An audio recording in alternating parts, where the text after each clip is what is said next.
going on, everybody? Welcome back to another episode, Double M Motorsports. Got some more subscribers this week. I think we had 3 or 4 more this week, so I want to thank you guys for subscribing. Anyways, I'll flip you around to show you what we're going to be working on today. All right, I scooted the car over in the garage so we can work on it a little better. But last episode, if I remember correctly, we got the wiring done, and we've got life back and stuff again. And the motor turns over. So today, what we're going to work on is getting the oil cooler mounted. I picked up some hose. Got to get that mounted, get oil in it, get fuel in it, and see if we can't get this thing fired up. I'd like to try to maybe complete this thing tonight. I've got some people interested in it, so the sooner I can get it done, the sooner I can get it out of here. So you guys stick around and enjoy the episode.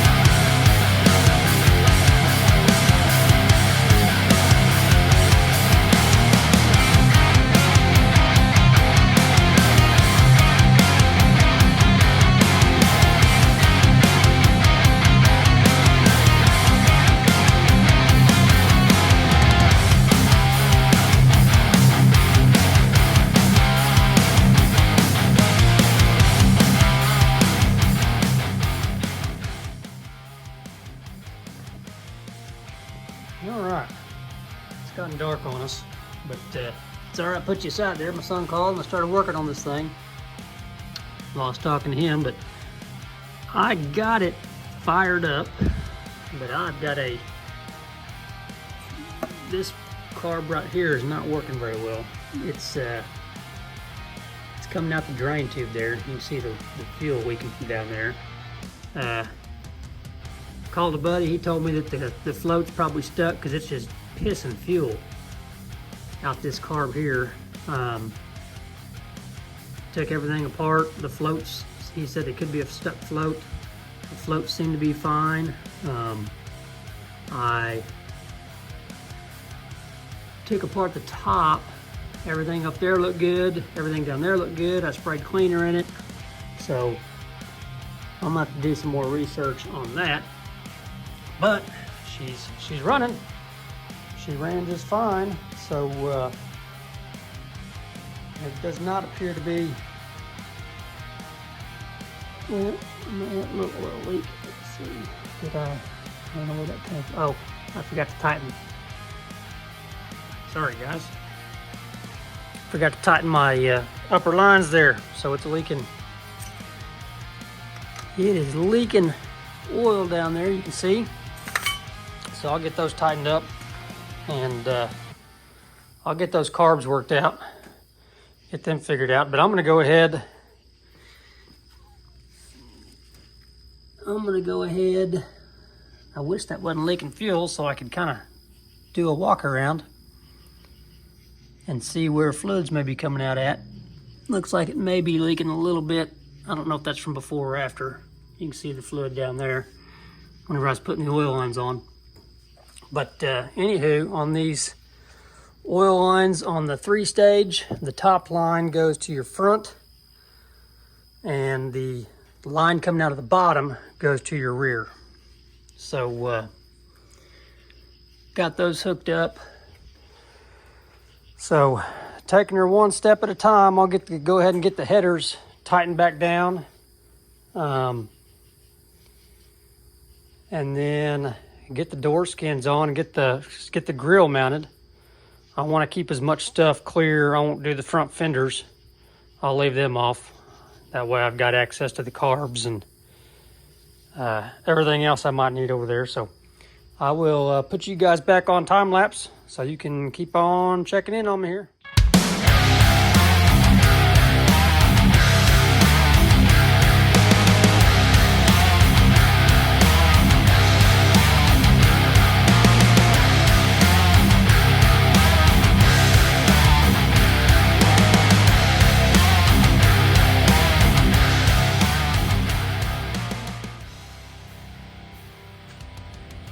going on, everybody? I have no clue what day we are on in this video. It's been a little while since I've worked on the car, but we're gonna pick it back up today and hopefully get her finished up so we can get her listed and get her sold and out of here. So I'll flip you around, show you kind of where we're at in the process and what we're gonna be working on tonight. Okay, engine is back to running. I think, I'm not 100% for sure because I didn't go back and look at the footage, but I think we stopped with the carb work in the last video because I was leaking a lot of fluid, a lot of fuel out of the carbs. And so I took those over to one of my buddies at the fire station, had him look at it with me. We went through, he couldn't find nothing wrong. Blew some compressed air through it to clean it out. Of course, I'd done the carb cleaner here and still was leaking, but I think I got frustrated that night and didn't continue videoing anymore. So anywho, got that on. It's no longer leaking fluids. Engine runs, but I am going to put new spark plugs in it. A lot of times when these go upside down, you know, that oil all goes to the top of your cylinder head and you can foul those plugs out. It sounds like it's missing on one cylinder, so I'm gonna go ahead and replace the spark plugs. Oil cooler's in. Let's see, I'm starting to remember things now. The drill battery had died, so we've still got to attach this side of the grill. We've got to drill holes for the bumper, cut the front frame rails off, permanently mount the fenders. We've got to cut the holes in that running board. Got to cut the holes in the running board here to go under there. Finish attaching the door skins. And we've got to drill out for that bolt on the steering column and get that fixed. So that is all I've got left to do, and then this thing will be listed. Oh, I gotta fill the brake reservoir. I'm not 100% for sure that the brakes will bleed out fine. I'm probably gonna make that the buyer's problem. I've decided, I don't think I've told you guys this yet, I've decided to go ahead and sell this as parts only. I'm not gonna sell it as race ready.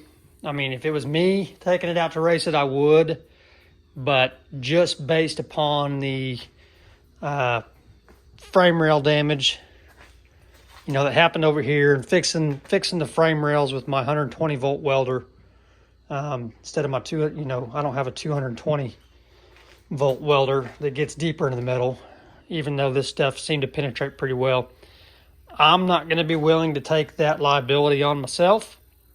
Since I'm selling it, I'm not gonna feel comfortable putting somebody else that I don't know in this race car and saying that, yeah, it's 100% good to go, just because it's the first time I've done any major welding like this. I wanted to do it myself as a learning process and to see if I could, and I did. But I'm going to sell the car as parts only.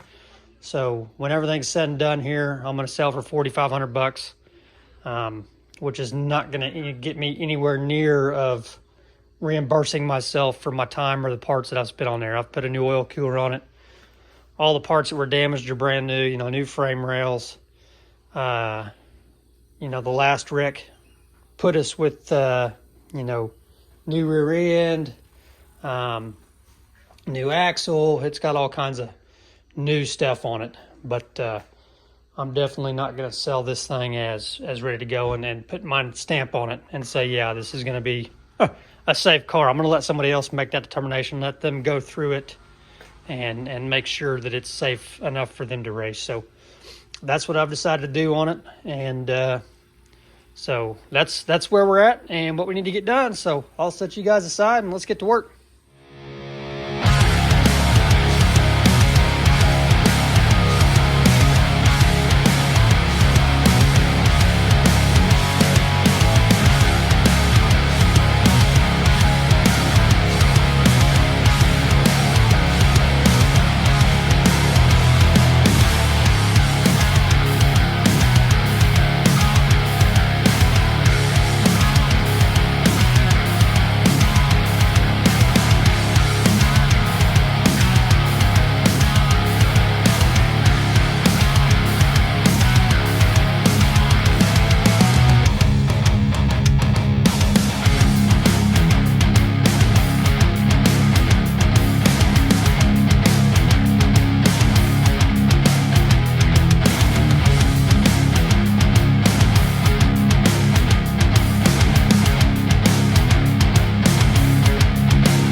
Well, somewhere through there, she quit recording on me.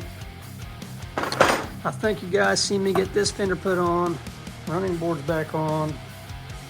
I got this rear fender installed. I checked and that wasn't on the footage. Doors, skins put back on. Inside the car, I have got the infamous bolt that fell out. That bad boy is in and tight. So all that's good to go. Wiring is tidied up in there.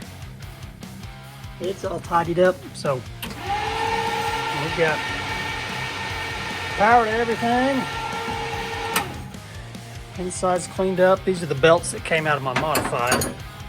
I switched my belts, my new belts that I bought for this year over. So the interior is done. I've just got to scrape some numbers off, secure that tunnel down. I've got a brake line leaking underneath there that I'm having a hard time getting a hold of, and so I've got to get underneath there. I'm not going to secure that tunnel till I get that done, but rear of the car's done. I've still got to secure this fender completely, but that running board is on, that door skin's on, that fender's on, and you see me get the grill all the way installed. Fenders are attached to that. Netting is back on the grill. So the only thing I've got left to do on the front is the bumper, which I'm getting ready to do. And then this thing will be about ready to list. So we'll get on the bumper, see if we can get these front frame rails chopped off just a little bit, drill the holes and get the bumper put on.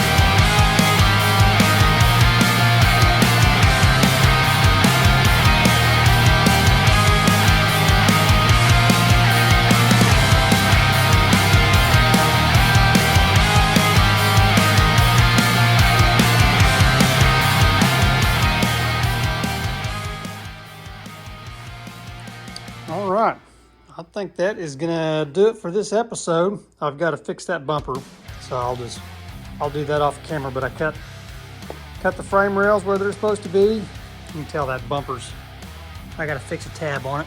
She's sitting a little crooked on there. But I think that's gonna wrap up the series on the Legend car. I don't think you guys need to see me fix the brake line and get the tunnel fastened in there. That's all I lack, and bolting that bumper on for completing this thing. So she is done.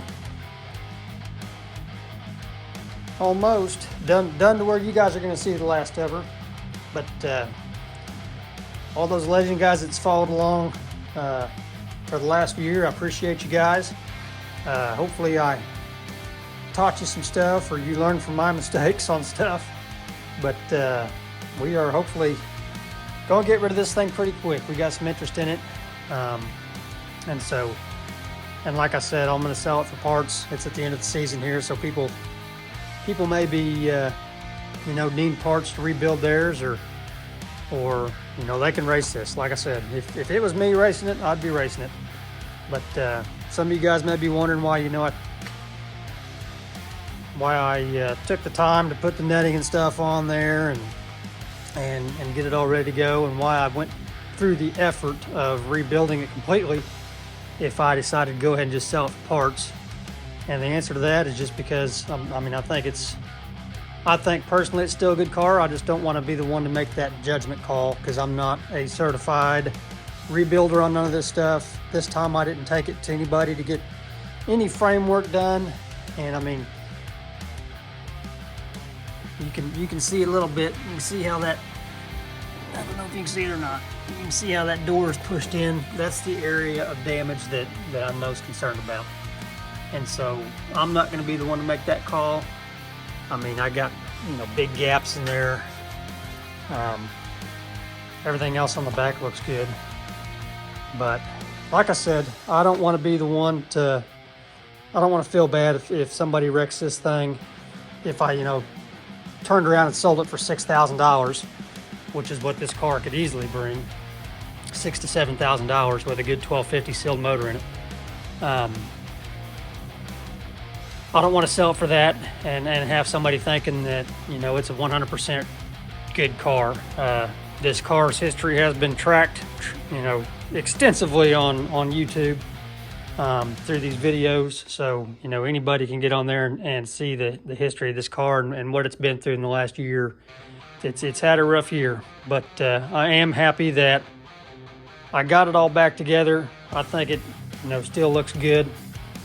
And like I said, if it was me that was going to keep it, I would have no problems taking it out and racing on the track. Wife ain't gonna let me do that.